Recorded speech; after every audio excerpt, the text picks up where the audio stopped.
ಒಂದು ಹಳ್ಳಿಯಲ್ಲಿ ರಾಮಪ್ಪ ಅನ್ನುವಂಥ ಒಬ್ಬ ರೈತ ಇದ್ದ. ಅವನ ಹತ್ರ 5 ಎಕರೆ ತೋಟ ಇತ್ತು. ಮಾವು, ತೆಂಗು, ಅಡಿಕೆ, ಭತ್ತ ಎಲ್ಲ ಇತ್ತು. ಅವನಿಗೆ 3 ಜನ ಮಕ್ಕಳು. ಒಂದು ದಿನ ರಾಮಪ್ಪನಿಗೆ ತುಂಬ ಜ್ವರ ಬಂತು. ಮಲಗಿಬಿಟ್ಟ. ತೋಟ ನೋಡ್ಕೊಳ್ಳೋಕೆ 3 ಮಕ್ಕಳನ್ನು ಕರೆದ. ದೊಡ್ಡ ಮಗ ವಿಶ್ವ. ಅವನು ಹೇಳ್ದ, ಅಪ್ಪ, ಗೀತೆಯಲ್ಲಿ ಹೇಳಿದ್ದಾರಂತೆ, ಕರ್ಮ ಮಾಡಿದರೆ ಬಂಧನ, ಆದ್ದರಿಂದ ನಾನು ಕರ್ಮ ಮಾಡೋದಿಲ್ಲ, ನಿಷ್ಕ್ರಿಯನಾಗಿರ್ತೀನಿ, ಅದೇ ಮೋಕ್ಷ ಅಂತ ಹೇಳಿ ಮಲಗೇ ಬಿಟ್ಟ. ತೋಟಕ್ಕೆ ನೀರು ಹೋಗಲಿಲ್ಲ, ಗಿಡಗಳು ಬಾಡಿ ಹೋದವು. 2ನೇ ಮಗ ಪ್ರಕಾಶ ಹೇಳ್ದ, ಅಪ್ಪ, ಈ ಸಂಸಾರ ಮಿಥ್ಯ, ತೋಟ, ಹಣ, ಆಸ್ತಿ ಎಲ್ಲ ಮಾಯೆ, ನಾನು ಸನ್ಯಾಸ ತಗೊಂಡು ಹಿಮಾಲಯಕ್ಕೆ ಹೋಗ್ತೀನಿ, ಅಲ್ಲಿ ಧ್ಯಾನ ಮಾಡಿ ಮೋಕ್ಷ ಪಡಿತೀನಿ ಅಂತ ಹೇಳಿ ಕಾವಿ ಹಾಕ್ಕೊಂಡು ಮನೆ ಬಿಟ್ಟು ಹೊರಟೆ ಹೋದ. ತೋಟಕ್ಕೆ ಒಬ್ಬರೂ ಇಲ್ಲ, ಬೆಳೆ ಒಣಗೋಯ್ತು. ಕೊನೆ ಮಗ ಸುರೇಶ ಅಪ್ಪನ ಕೋಣೆಗೆ ಬಂದ.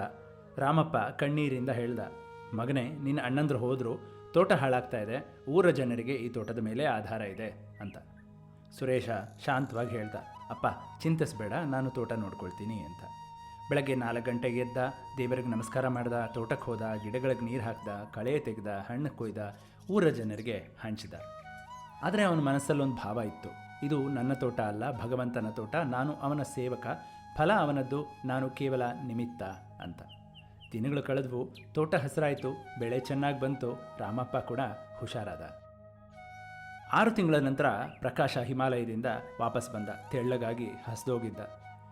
ಅಲ್ಲಿ ಊಟ ಇಲ್ಲ, ನೀರಿಲ್ಲ, ಧ್ಯಾನ ಮಾಡೋಕೆ ಮನಸ್ಸು ಸ್ಥಿರವಾಗಿರಲಿಲ್ಲ, ಮೋಕ್ಷ ಅಂತೂ ಸಿಗಲೇ ಇಲ್ಲ ಅಂತ ಹೇಳ್ದ. ವಿಶ್ವ ಮನೆಯಲ್ಲೇ ಇದ್ದ, ಆದರೆ ಸೋಮಾರಿತನದಿಂದ ಕೃಶನಾಗಿ ಹೋಗಿದ್ದ. ಮನಸ್ಸು ಅಶಾಂತವಾಗಿತ್ತು, ಯಾವ ಮೋಕ್ಷವೂ ಸಿಗಲಿಲ್ಲ. ಸುರೇಶ ಮಾತ್ರ ಆರೋಗ್ಯವಾಗಿ, ಶಾಂತವಾಗಿ, ಸಂತೋಷದಿಂದ ಇದ್ದ. ಅವನ ಮುಖದಲ್ಲಿ ಒಂದು ಬೆಳಕಿತ್ತು.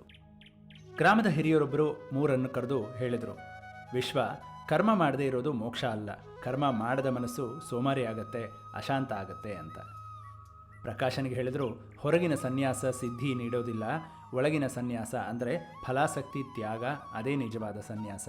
ಹಿಮಾಲಯಕ್ಕೆ ಹೋಗದೇನೋ ಅದನ್ನು ಮಾಡಬಹುದು ಅಂತ ಹೇಳಿದರು. ಇನ್ನು ಸುರೇಶನ್ ಕರೆದು, ನೀನು ಕರ್ಮ ಮಾಡಿದೆ, ಆದರೆ ಫಲದ ಆಸೆ ಇಲ್ಲದೆ ಮಾಡಿದೆ, ಅದೇ ಕರ್ಮಯೋಗ, ಇದೇ ನೈಷ್ಕರ್ಮ್ಯ, ಕರ್ಮ ಮಾಡ್ತಾ ಕರ್ಮದ ಬಂಧನದಿಂದ ಮುಕ್ತನಾಗುವ ಮಾರ್ಗ ಇದು ಅಂತ ಆ ಹಿರಿಯರು ಹೇಳಿದರು. ಈ ಮಾತು 3 ಜನಕ್ಕೂ ಅರ್ಥ ಆಯಿತು.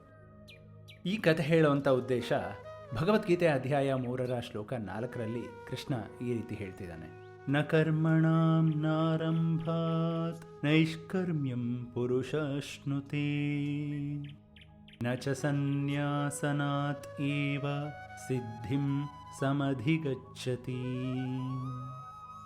ಕೃಷ್ಣ ಯಾಕೆ ಈ ಶ್ಲೋಕ ಹೇಳಿದ ಅಂದರೆ, ಅರ್ಜುನ ಯುದ್ಧ ಬಿಟ್ಟು ಕಾಡಿಗೆ ಹೋಗಿ ತಪಸ್ ಮಾಡೋಕ್ಕೆ ಇಷ್ಟಪಟ್ಟಿದ್ದ, ಸನ್ಯಾಸ ತಗೊಳ್ಳೋಕೆ ಯೋಚಿಸಿದ್ದ, ಕರ್ಮ ತ್ಯಾಗ ಮಾಡೋಕ್ಕೆ ನಿರ್ಧಾರ ಮಾಡಿದ್ದ.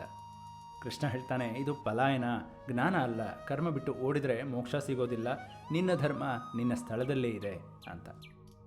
ಈ ಶ್ಲೋಕದ ಆಧ್ಯಾತ್ಮಿಕ ರಹಸ್ಯ ಏನು ಗೊತ್ತಾ? ಕೃಷ್ಣ ಇಲ್ಲಿ ಬಹಳ ಮಹತ್ವವಾದ ಮಾತು ಹೇಳ್ತಾನೆ. ನೀನು ಎಲ್ಲಿದ್ದರೂ ಕರ್ಮದಿಂದ ತಪ್ಪಿಸಿಕೊಳ್ಳೋಕೆ ಆಗೋದಿಲ್ಲ, ಆದ್ದರಿಂದ ಕರ್ಮ ಮಾಡು, ಆದರೆ ಸರಿಯಾದ ರೀತಿಯಲ್ಲಿ ಮಾಡು ಅಂತ. ಯಾಕೆ ಅಂದರೆ, ಉಸಿರಾಟ ಕರ್ಮ, ಊಟ ಮಾಡೋದು ಕರ್ಮ, ಯೋಚಿಸೋದು ಕರ್ಮ, ಮಲಗೋದು ಕರ್ಮ. ಕರ್ಮ ಬಿಡೋಕ್ಕೆ ಸಾಧ್ಯ ಇಲ್ಲ, ಕರ್ಮವನ್ನು ಯೋಗವಾಗಿ ಮಾಡಬಹುದಷ್ಟೇ.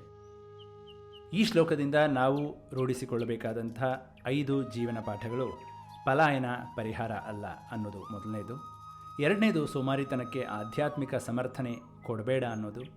3ನೇದು, ನಿಜವಾದ ಸನ್ಯಾಸ ಒಳಗಿನದ್ದು ಅನ್ನೋದು. 4ನೇದು, ಕರ್ತವ್ಯ ಮಾಡುವ ಸ್ಥಳದಲ್ಲೇ ಮೋಕ್ಷ ಇದೆ ಅನ್ನೋದು. 5ನೇದು, ಕ್ರಿಯೆ ಇರಲಿ, ಆಸಕ್ತಿ ಇರದಿರಲಿ ಅನ್ನೋದು. ಕೊನೆಯದಾಗಿ, ನೀರು ಹರಿದರೆ ತಾಜ, ನಿಂತರೆ ಹಾಳು. ಮನುಷ್ಯ ಕರ್ಮ ಮಾಡಿದರೆ ಬೆಳಗ್ತಾನೆ, ಬಿಟ್ಟರೆ ಬಾಡ್ತಾನೆ. ಮುಂದಿನ ಶ್ಲೋಕ 5ರಲ್ಲಿ ಕೃಷ್ಣ ಇನ್ನಷ್ಟು ಬಲಶಾಲಿಯಾದ ಮಾತು ಹೇಳ್ತಾನೆ. ಯಾರೂ ಒಂದು ಕ್ಷಣವೂ ಕರ್ಮ ಮಾಡದೆ ಇರೋಕ್ಕೆ ಸಾಧ್ಯ ಇಲ್ಲ, ಕರ್ಮಯೋಗ ಇನ್ನಷ್ಟು ಆಳಕ್ಕೆ ಇಳಿಯುತ್ತೆ. ಹಾಗಾದರೆ ಆ ಶ್ಲೋಕದೊಂದಿಗೆ ಮುಂದಿನ ಸಂಚಿಕೆಯಲ್ಲಿ ಭೇಟಿಯಾಗೋಣ. ಅಲ್ಲಿವರೆಗೂ ಎಲ್ಲರಿಗೂ